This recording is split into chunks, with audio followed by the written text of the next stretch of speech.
तब मुनि सादर कहा बुझाई, तब मुनि सादर कहा बुझाई।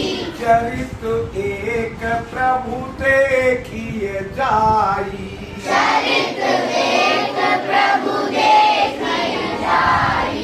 धनुष जाति सुनि रघुकुल नाथा, धनुष जाति सुनि रघुकुल नाथा।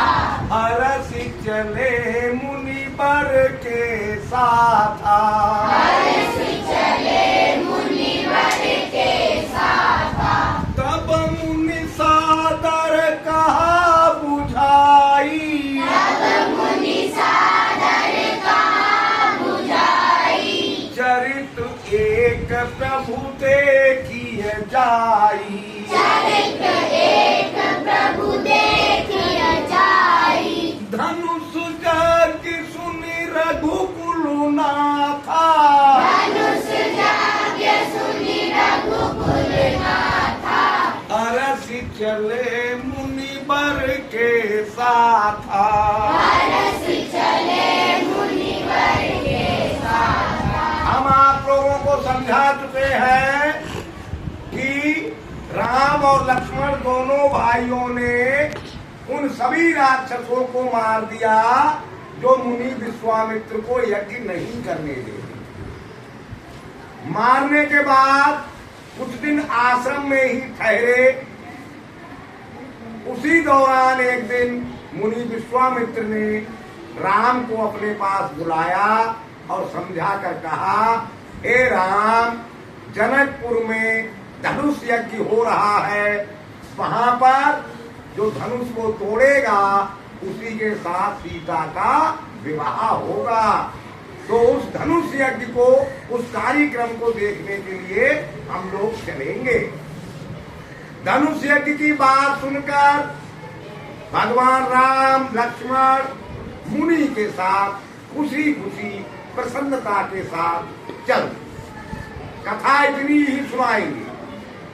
अब जब चले हैं, मुनि ने कहा है कि धनुष यज्ञ देखने चलना है, तो उन्होंने कुछ तैयारियां की होंगी, नहाए होंगे, कपड़े बदले होंगे, पैकिंग की होगी, सामान पैक किया होगा, कई तरह के काम किए होंगे या नहीं।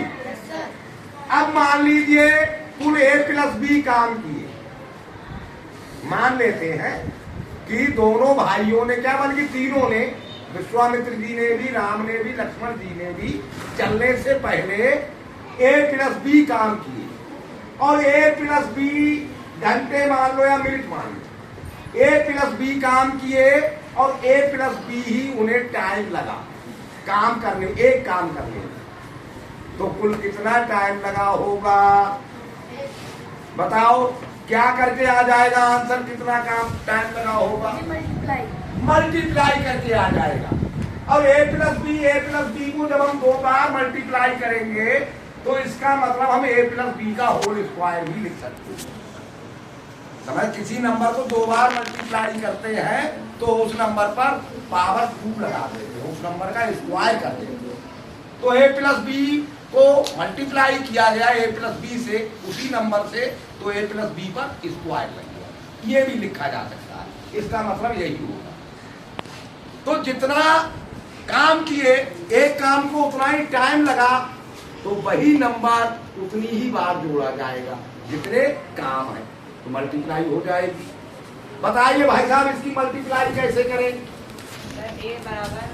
A बराबर नहीं sir, A bracket A+B bracket में प्लस B ब्रैकेट में A+B। शाबाश, ठीक बता दिया। नेक्स्ट बताइए कैसे होगी multiply? A square plus AB plus BA।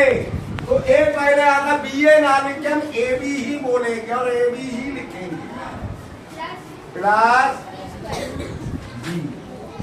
सही बता दिया।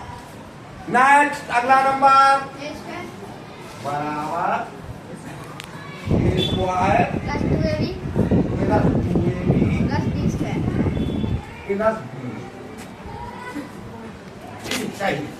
अब देखिए a प्लस बी और a प्लस बी की मल्टीप्लाई करके आपका आंसर आया a square plus 2ab plus B square.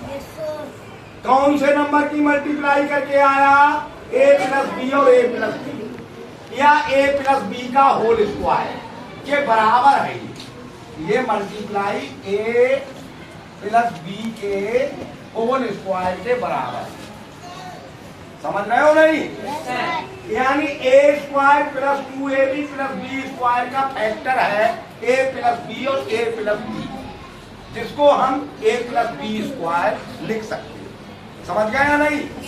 यानी एक फार्मूला बन गया a square plus 2ab plus B square के फैक्टर्स होते हैं a plus b into a plus b, जिसे a प्लस बी का होल स्क्वायर कहा जाता है। इस फार्मूले को ध्यान रखें, इस फार्मूले का ध्यान रखेंगे। इसी फार्मूले से कई सवाल किए जाते हैं, तो कल से हम आपको इसी फार्मूले से सवाल करवाएंगे। इस फार्मूले को अच्छे से समझ लेना और याद कर लेना। ओके?